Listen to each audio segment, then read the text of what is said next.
어떤 사람의 발이 가장 아름다울까요? 1번, 새끼 발톱이 예쁜 사람의 발이다. 아닙니다. 저는 자랑할 게 없는데 새끼 발톱 하나는 제대로 생겼어요. 다른 사람들 보니까 이상하게 새끼 발톱이 온전한 사람이 별로 없던데요? 근데 새끼 발톱이 온전하다고 아름다운 발이냐? 아니다. 두 번째, 네일 아트에서 서비스 받은 사람의 발, 물론 아니에요. 그전에는 이 손톱, 발톱에다가 뭐 색깔 칠하고 그러면 별로였었는데 지금은요, 꽤 이뻐요. 할만해요. 하세요. 근데 그렇게 한다고 아름다운 발이 되는 것은 아니다. 세 번째, 쟁쟁한 소리를 내는 발 아니다. 이건 또 무슨 말이냐? 이사야 3장 16절에 보시면 시온의 딸들이 교만하여 느린 목, 적을 통하는 눈으로 다니며 아기작거려 걸으며 발로는 쟁쟁한 소리를 낸다. 표준 세번역을 봤더니 이 시온의 딸들이 교만해가지고 목을 길게 빼고 다닌다는 거예요. 그래서 제가 한번 해봤어요. 목을 길게 뺐더니요, 턱이 올라가가지고 교만하게 보여요. 그리고 호리는 눈짓을 하고 다니며 꼬리를 치고 걸으며 발목에서 잘랑잘랑 소리를 내는구나. 그래서 이 구약시대 때에 아마도 멋을 부리는 여인들이 어떤 발에 조치를 취해가지고 걸으면 짤랑짤랑하는 소리가 났던 모양이에요. 헌병들 걸을 때 보면은 여기다 뭘 넣는가?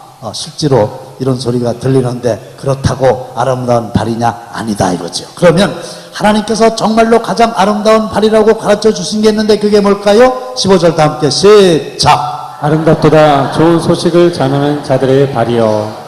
좋은 소식을 전하는 사람들의 발이 하나님 보시기에 가장 아름다운 발이라 했으니 저와 여러분들의 발도 하나님 보시기에 아름다운 발이 되시기를 주님의 이름으로 축원합니다. BC 490년 그리스 군대와 페르시아 군대가 마라톤이라고 하는 지역에서 전투를 벌였어요.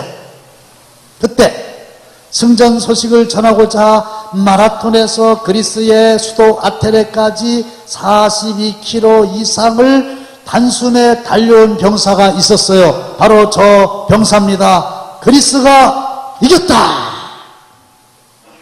이 한마디를 남기고 그 병사는 탈진하여 숨을 거두고 말았지만 승리의 기쁜 소식을 전하기 위해서 백리길을 달려온 병사를 기리기 위해서 그가 달렸던 42.195km를 달리는 마라톤 경기가 생기게 된 거예요. 이처럼 좋은 소식을 전하는 자의 발걸음은 아름다운 겁니다.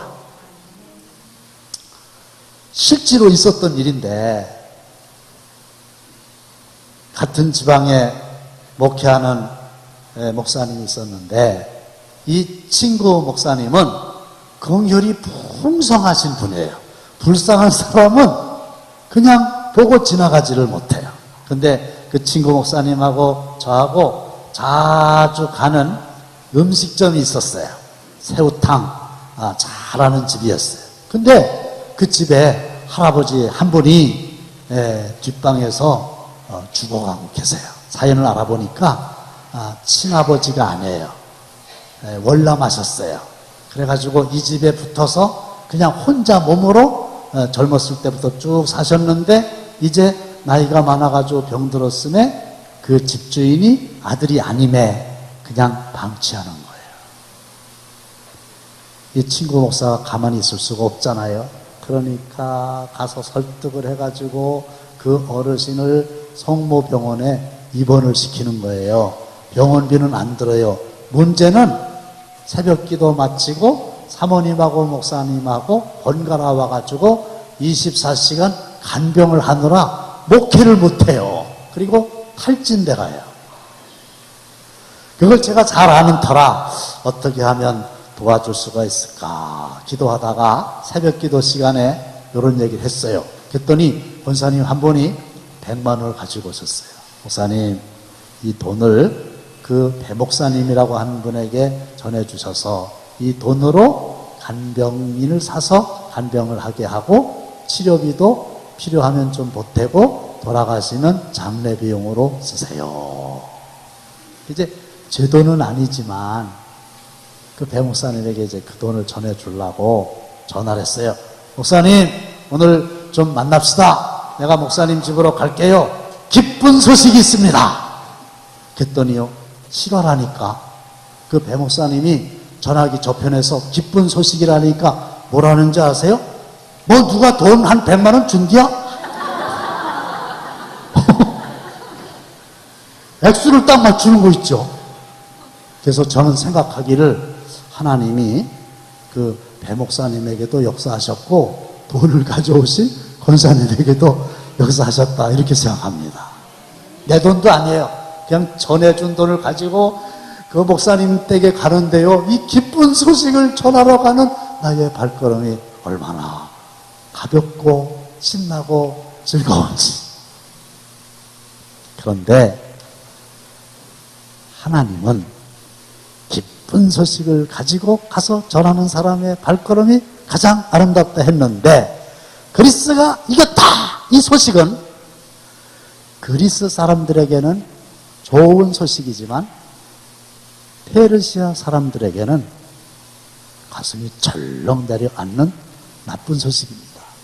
일본 천황이 항복을 선언합니다. 얼마나 기쁜 소식입니까? 그 소리를 듣자마자 장롱 속에 깊숙이 감추어 두었던 빛바랜 태극기를 꺼내가지고 거리로 나와서 얼싸안고 춤을 추면서 목이 터지도록 대한독립 만세! 기뻐서. 근데 일본 사람들은 그 소리를 들었을 때 얼마나 땅을 치면서 통곡했겠어요. 나쁜 소식이라는 거죠. 무슨 말이냐? 모든 사람들에게 좋은 소식이란 흔하지 않다. 하지만 모든 사람들에게 가장 큰 기쁜 소식이 있다. 그래서 사람들은 그것을 복음이라고 말한다. 이 복음이 뭐냐? 교회라고 하는 것은 예수를 구세주로 고백하는 사람들의 구원의 공동체입니다. 그래서 우리가 전도가 될 때 뭐라고 얘기합니까? 예수 믿고 뭐 받으세요? 구원 받으세요. 예수 믿고 구원 얻으세요. 그런단 말이죠. 구원이 없으면 교회의 존재 의미가 없지요. 그러면 구원이 뭐냐? 사전적인 의미로는 어려움이나 위험에 빠진 사람을 돕거나 구하여 주는 일이다. 그래서 구원 투수 아시죠? 야구할 때 투수가 공을 던지는데 안타 맞고 심지어 홈런 맞고 그래가지고 지게 생겼어요. 그러면 감독이 딱 보고 있다가 안 되겠다 그래가지고 다른 사람을 투수로 등판시키죠. 그 사람을 구원투수라 그래요. 어려운 우리 야구팀을 좀 이길 수 있도록 해달라, 그거 아닙니까? 그런데 여러분들이 가지고 계신 성경에는 하나님께서 구원하신 사건들로 가득 차 있어요. 누가복음 4장 25절로 28절 말씀을 보시면 엘리야 시대에 하늘이 3년 6개월 동안 닫혔어요. 3년 반 동안 비가 안 오는 겁니다. 그런데 엘리야 선지자가 간절히 기도했더니 하나님께서 닫혔던 하늘문을 여시고 소낙비를 내려주셔서 아주 어려운 환경을 벗어날 수 있었으니 이것이 환경의 구원입니다. 믿으면 아멘. 그 다음에 다시 본문으로 탁 돌아오면 사렙다에 한 과부가 있었어요. 통에 밀가루 한 움큼, 병에 기름 한 방울, 이제 이거 먹고 굶어 죽을 수밖에 없어요. 근데 엘리야 선지자가 딱 나타나가지고 그가 하라는 대로 순종했더니 흉년이 다 끝날 때까지 가루에 밀가루가 떨어지지 아니하고 병의 기름도 떨어지지 아니하니라. 가난으로부터 구원받은 이야기지요. 또 엘리사 선지자 때 얘기지요. 수리아 사람 나아만 장군이 있는데 문둥병이 걸렸어요. 장군이면 뭐합니까? 문둥병 걸렸는데 죽게 생겼는데, 그런데 엘리사 선지자를 통해서 그가 하라는 대로 했더니 문둥병이 싹 고침을 받게 되었어요. 할렐루야. 질병으로부터 구원을 받은 겁니다. 아말렉과 이스라엘이 전쟁을 합니다. 이때에 승리를 위해 해를 머무르게 한 여호수아의 기도를 들으신 주여, 하나님께서 이스라엘에게 승리를 주시기 위하여 중천에 해를 머물게 하셨습니다. 전쟁에서 이기게 하셨습니다. 이것이 바로 구원입니다. 노처녀가 시집가는 것도 구원이에요.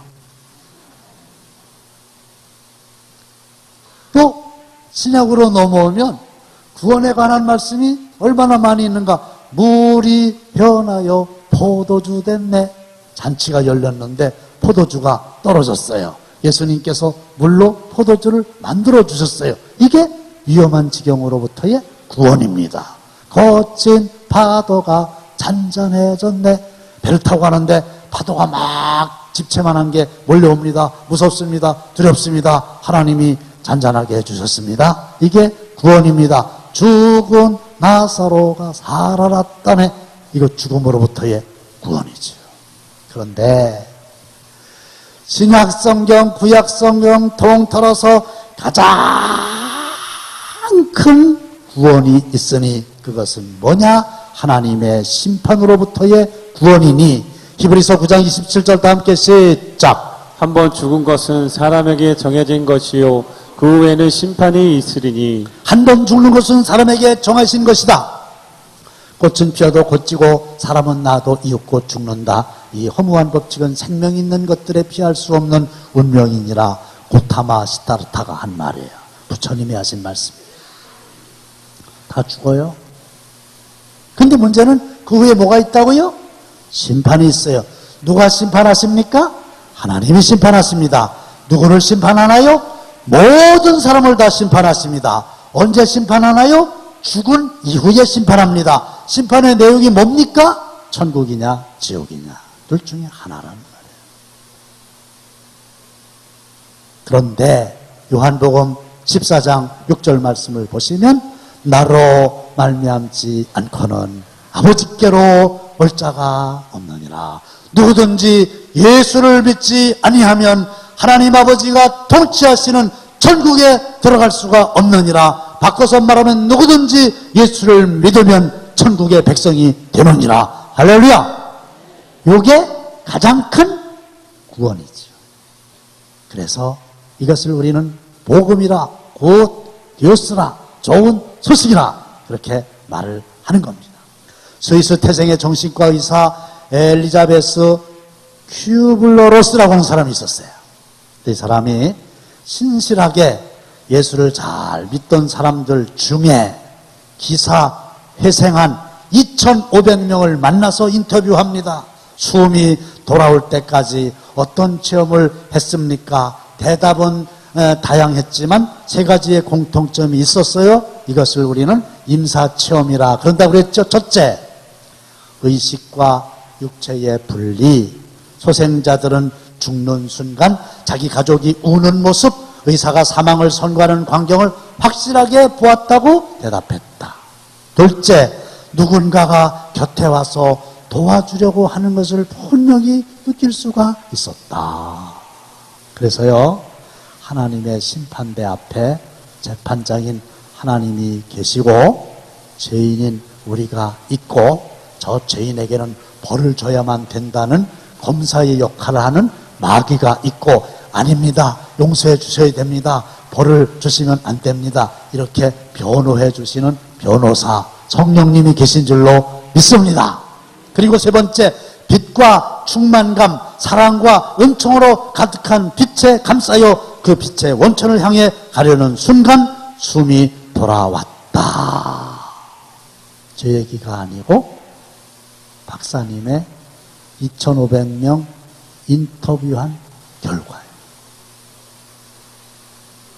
사랑하는 성도 여러분, 가장 큰 구원이라고 하는 것은 영원히 꺼지지 않는 지옥불에서 고통을 당해야 하는 나를 예수를 믿음으로 영원한 하나님의 나라 천국에서 영생과 복락을 누리게 하는 일입니다. 하나님은 단 한 사람도 멸망치 않고 모든 사람이 다 구원받기를 원하고 계심을 믿으시면 아멘 하시기 바랍니다. 한 사람도 멸망치 않고 다 구원받기를 원하시는데, 그러면 어떻게 하면 구원을 받을 수 있느냐? 방법을 친히 가르쳐 주셨으니 13절입니다. 다 함께 시작. 누구든지 주의 이름을 부르는 자는 구원을 받으리라. 찬양대 도와주세요. 주의 이름을 부르는 자는 구원을 얻으리로다. 다시 한번 다 함께 주의 이름을 부르는 자는 구원을 얻으리로다. 할렐루야. 주의 이름을 부르는 자는 구원을 받으리라. 그래서 주의 이름을 다 부르시기를 바랍니다. 문제는 예수를 믿지 아니하는 사람들은 주의 이름을 부를 수가 없다는 거지요.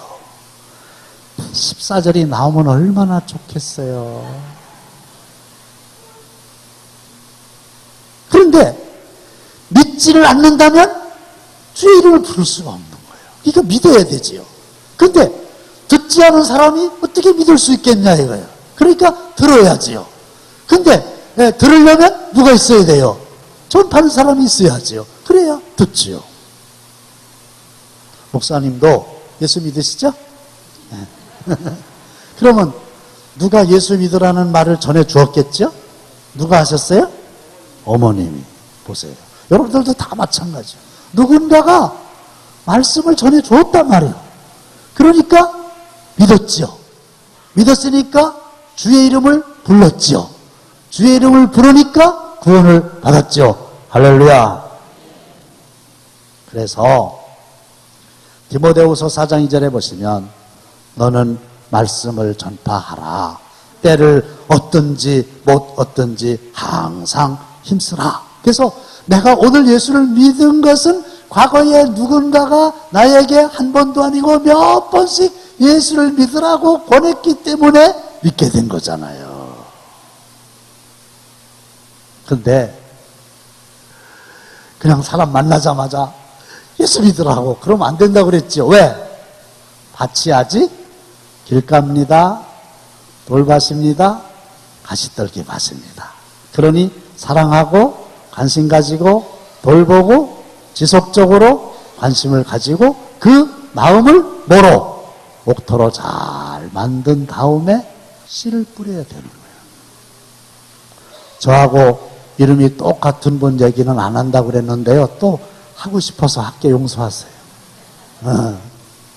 지난 주일날 예배 마친 후에요. 오후 예배